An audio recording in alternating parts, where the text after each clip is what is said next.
Indefinite tense में, interrogative और negative sentences में डू और डज का यूज देखा होगा। इसी प्रकार जब बात करते हैं पास्ट इंडेफिनिट या सिंपल पास्ट की, तो उसके नेगेटिव और इंटेरोगेटिव सेंटेंसेस में डिड का यूज किया जा रहा है। पर मैं आज आपको डू, डज और डिड के एक स्पेशल यूज के बारे में बताने जा रहा हूं। एक अलग और यूनिक यूज है, ध्यान से देखिएगा। यदि इस प्रकार का यूज आप देखना चाहते हैं तो स्ट्रक्चर ये होगा, सब्जेक्ट आएगा, प्रेजेंट टेंस है तो डू और डज का यूज होगा, और जो एक्शन है यानी कि फर्स्ट फॉर्म प्लस ऑब्जेक्ट वगैरह जो भी दे रखा है वो रख दिया जाएगा। यही यदि बात होती है पास्ट की, तो सब्जेक्ट के बाद डिड का यूज होगा और एक्शन रख दिया जाएगा। एग्जांपल देखिए स्टूडेंट्स, फर्स्ट है मैं वहां जाता तो हूं। देखिए मैं वहां जाता हूं तो आई गो देयर, पर जब बात होती है जाता तो हूं की, तो सब्जेक्ट के साथ सिंपल यानी कि अफर्मेटिव सेंटेंस में भी डू और डज का यूज होता है। I do go there. Next देखिए, वह यहां आती तो है। यदि हम कहते वह यहां आती है तो होता सी कम्स हियर, लेकिन वह यहां आती तो है तो सी के बाद डज का यूज होगा सिंगुलर के साथ, और यहां आने को कम हियर कहते हैं, सी डज कम हियर। नेक्स्ट देखिएगा, मैं प्रतिदिन दवा लेता तो हूं। यदि आप कहते कि मैं प्रतिदिन दवा लेता हूं तो आपको कहना होता आई टेक मेडिसिन डेली, लेकिन दे रखा है मैं प्रतिदिन दवा लेता तो हूं, तो आते ही आई के साथ डू का यूज भी हो जाएगा, I do take medicine daily. Next देखिएगा, राम सारे दिन पढ़ता तो है। यदि हम कहते राम सारे दिन पढ़ता है तो हमें कहना होता Ram studies the whole day, लेकिन है कि राम सारे दिन पढ़ता तो है, तो उसके लिए राम के साथ हेल्पिंग वर्ब डज का यूज भी किया जाएगा। Ram does study the whole day.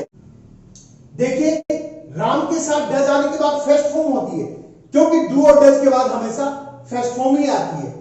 Ram does study the whole day, Ram सारे दिन पढ़ता तो है। नेक्स्ट देखिए, हम सारी कक्षाओं में शामिल होते तो हैं।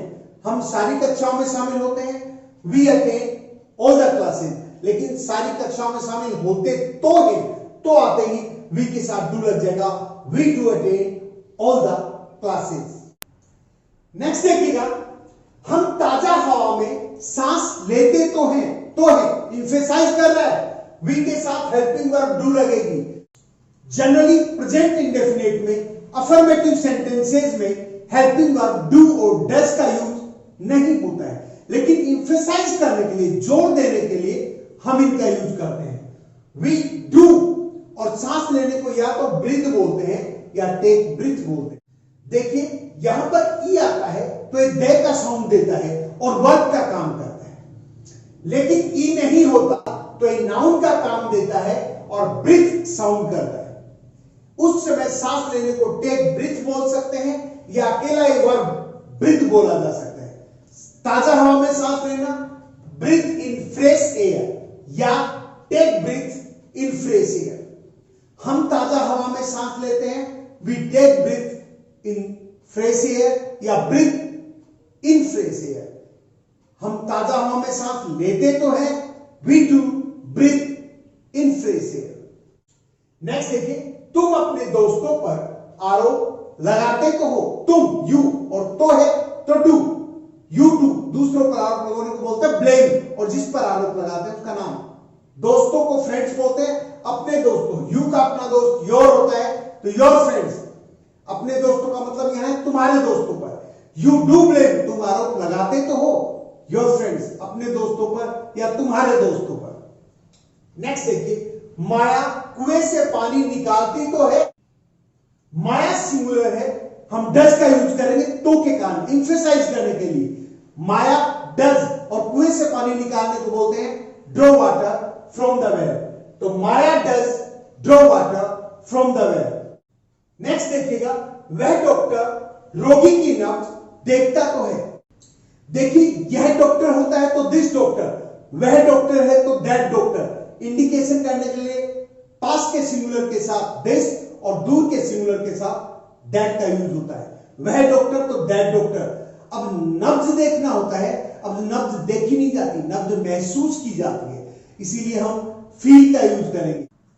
डज आ गया इंफेसाइज करने के लिए, क्योंकि तो दे रखा है दैट डॉक्टर डज, और नब्ज महसूस करने को फील द नर्व, नब्ज महसूस करना फील द नर्व, और रोगी की है तो of the patient, that doctor does feel the nerve of the patient.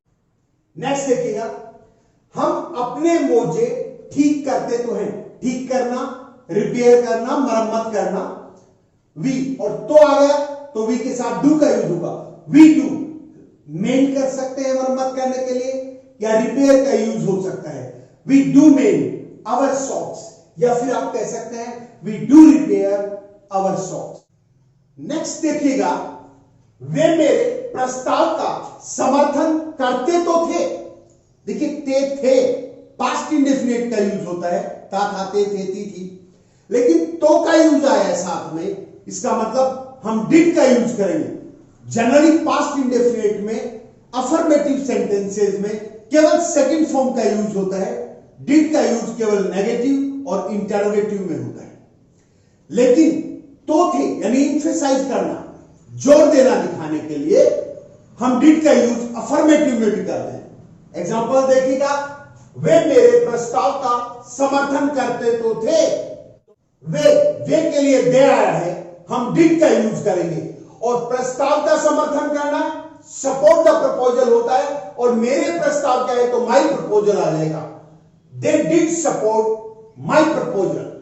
Next देखिएगा, अंग्रेज हमारी प्राचीन संस्कृति को हानि पहुंचाते तो थे। देखिए इंग्लिश होता है अंग्रेजी भाषा, लेकिन द इंग्लिश होता है अंग्रेज, द इंग्लिश, और पहुंचाते तो थे तो डिड आ जाएगा, द इंग्लिश डिड, और हानि पहुंचाना होता है हार्म, हमारी प्राचीन संस्कृति our ancient culture, the English did harm our ancient culture. Next देखिएगा, वे एक बुढ़े आदमी को चिढ़ाते तो थे, दे, वे है तो दे, और तो आ गया तो डिड, चिढ़ाना बोलते हैं टीज, एक बुढ़ा आदमी an old man, they did tease an old man, tease चिढ़ाना, सताना, परेशान करना। नेक्स्ट देखिएगा, वह रोज दातुन करता तो था, वह के लिए ही और शी आता है, और यहां था इसका मतलब मेल है तो ही का यूज करेंगे, ही डिड, दातुन करने को बोलते हैं ब्रश टीथ, और अपने दांतों पे करेगा तो his teeth, he did brush his teeth, और रोज है तो डेली या एवरीडे कह सकते हैं, he did brush his teeth daily. Next देखिएगा, मैं एक धुन गुनगुनाता तो था, मैं आई डिड, और देखिए धुन गुनगुनाने का बोलते हैं हम एट्यून, आई डिड हम एट्यून। नेक्स्ट, वह समय पर वहां पहुंचता तो था, वह ही और डिड का यूज करेगा क्योंकि तो था दे रखा है, ही डिड, और वहां पहुंचना है तो रीच देयर, समय पर इन टाइम।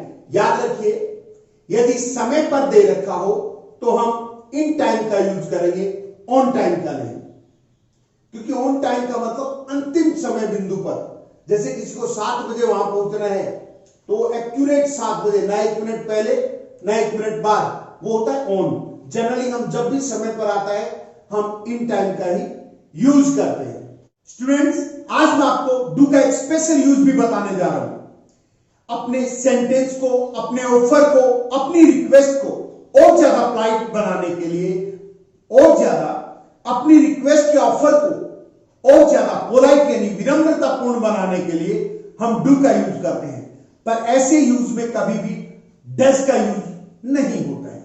देखिएगा एग्जांपल, कृपया एक चाय लीजिएगा, do have a cup of tea, coffee होता तो अ कप ऑफ कॉफी आ जाता।